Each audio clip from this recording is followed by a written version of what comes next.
Hello, my little babushkas. How are you doing? If this is your first time seeing my face, hello. How are you? My name is Mariah. So, let's get into it because I have a story to tell you guys. So, y'all know who Marilyn Monroe is, right? Of course you do.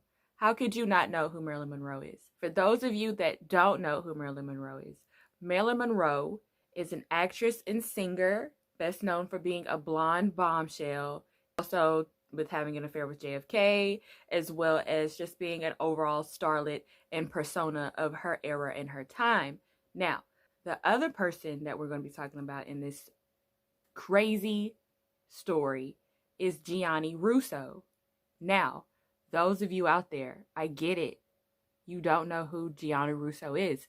Well, I'm going to tell you. So Gianni Russo is best known for his role as Carlo Rizzo in 1972's The Godfather, but he's more famous because he was a part of the mob or whatever, quote unquote. He was a part of the mafia, but he's known for killing one of Pablo Escobar's associates. So in 1988, he tried to intervene from stopping a member of the Medellin drug cartel from harassing a female patron.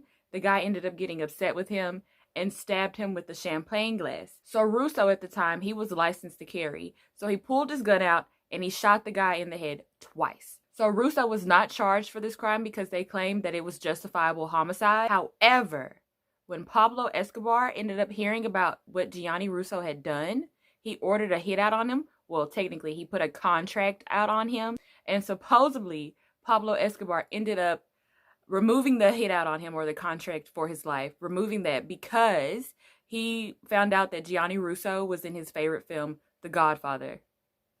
Right? You might be asking, how the fuck do these two people even come together? I'm gonna tell you. Gianni Russo, he claimed when he was 16 years old, well, technically 15 and a half, he says, whatever, a year difference, but he wants to make it clear. He wanted to make it clear that he was 15 and a half at the time. He said that he received a truancy ticket probably around like 1958 on his way to Toot Shore to drop off some money to a guy named Frank. Now, from what I'm understanding is Toot Shore is kind of like the area where all the mobsters and stuff used to hang out, and they would go and like mingle, and Frank was kind of like the guy that he would, run around for and do little jobs for him and stuff. He had to meet Frank there at certain hours of the day. I think it was like the afternoon. So when he was on his way to meet up with Frank at Toot Shore, stopped by a truancy officer, and the truancy officer was asking him why is he not at school, because of course he was a 15-year-old boy, and he told the officer that he doesn't go to school. And so the reasoning behind this for him was the fact he said he didn't go to school because he was making plenty of money doing the jobs that he was doing for Frank, right? So the officer ended up writing him a ticket, and he ended up telling Frank about the ticket that he received. So Frank was like, sure, I'll take care of it. Cool. Take care of my fucking ticket. I need a Frank in my life. So Frank, in order for him to take care of the ticket, right? Frank and the officer, they talked it out, and the officer said, well, if he starts going to school or whatever, it's all worked out. Times were different in 1958. Anyways, so what Frank ended up doing was getting Gianni a job at a hair salon. And at first, Gianni was like, no, I don't want to work in a hair salon. That's not what boys do. What do I look like hanging out in a hair salon all day? And he was like, listen, you don't got to do nothing. Frank was telling Gianni, listen, you don't have to do nothing. All you got to do is show up there. They'll sign you in, and it's fine. You can still come and you can meet up with me at 11 o'clock. Cool. Gianni was like, fine, I'll go do it. So he gets there automatically. He notices all the pretty girls there. So then he doesn't have a problem with being at a hair salon no more because of all the pretty girls. Now, this is the more interesting part of the story. So one morning, Mart St. Clair, the founder, the co-founder, I believe, of Clairol, comes into the hair salon, the hair school, the beauty school, whatever. It was a beauty school and a hair school all together. And he comes in with Kenneth, Jackie Kennedy's hairdresser, as well at the time, right? It's because of the history. I say that to say because of the history. Marilyn Monroe was supposedly sleeping around with JFK. Kenneth was Jackie O. Jacqueline Kennedy Onassis hairdresser. It's a fucking small world after all, you know? They came in and they were looking for shampoo boys. I thought that part was crazy because first of all, you have these two overgrown men that are coming into this beauty school. Not to say that guys weren't doing hair and stuff, but in 1958, I don't think it was necessarily one of the more choice professions.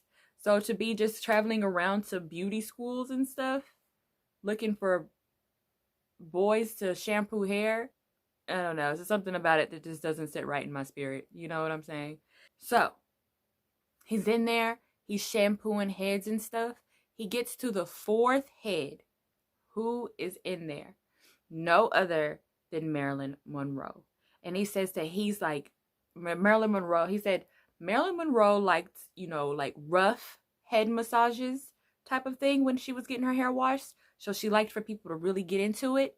And Gianni Russo said that him being 15 or whatever, Marilyn Monroe got to like moaning and stuff. She started being all like sensual, like, oh my God, this feels so good, or whatever, however people sound. And he said that he got an erection and that she felt it because it was like right here. It was like in her fucking ear, basically. So after that, right, Marilyn Monroe, she starts coming in and she's getting her hair shampooed all the time. And she's always asking for him. She's like, have you seen Gianni? I want Gianni to wash my hair. Like the creeper that she is. The place where Gianni used to show up, I think kind of by the shore or whatever. If I'm not mistaken, I could be wrong. But the hotel that he used to frequent and like do runs for Frank, Marilyn Monroe was staying in it, right? And she was staying in like the suite, the top fucking suite. And Frank, he didn't tell Gianni that Marilyn Monroe was in the suite, but he was like, listen, go check on the person that's staying in the suite. Make sure they don't need anything, right? Type shit. So then he goes up there. He's knocking on the door. Who opens it? Marilyn fucking Monroe, right? He's like, oh, Marilyn, I didn't know you were staying here. And she was like, yeah, I'm going to be up here for a while.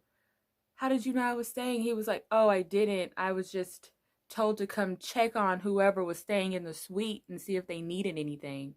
And she was like, no, but you can come inside. So he's like, you know, and then he's like, okay, I'm going to come inside or whatever. He goes inside. She's getting fucking room service brought in and stuff. And he was like, I've never experienced anything like this, because he's used to making like little bits of cash, you know. Marilyn Monroe was bringing in like top dollar shit. So she's bringing in room service and all of that. Gets him to drink a glass of champagne. He said that he's never drunk a glass of champagne or any liquor at that time in his life before Marilyn Monroe. He said that Marilyn Monroe, she goes and she changes into her robe. She goes into the bathroom. She's running bath water and stuff like that. And at first, Marilyn's like, Gianni, can you just come brush my hair for me? Can you comb my hair and scratch my scalp for me? And he's like, sure, why not? Because he's basically like her hairdresser. Not hairdresser, but shampoo boy. My bad. Shampoo boy. And so he's like, okay. He says, Marilyn Monroe drops her robe. They're both feeling the liquor, he said, buzzing off the champagne. Okay. Marilyn Monroe gets in the tub. She's like, Gianni, get in the tub with me. 15 fucking years old, bro. He said that he went in there on a Friday and he didn't leave until a Monday out of that room. Right. Bro. Bitch, what the fuck? You guys should really look into this story and look into this person, Gianni Russo. He's actually quite cool, like this old mobster dude. Very, very cool dude. Anyways, you guys, I got a new humidifier as well so I can breathe, because if you haven't noticed in my other videos, I could not fucking breathe. And I'm sorry for that. Anyways, my name is Mariah. If you happen to enjoy this video, please give it a like and subscribe to my channel where you get daily content. And I will see you guys in the next one. Bye. Also subscribe because it's free.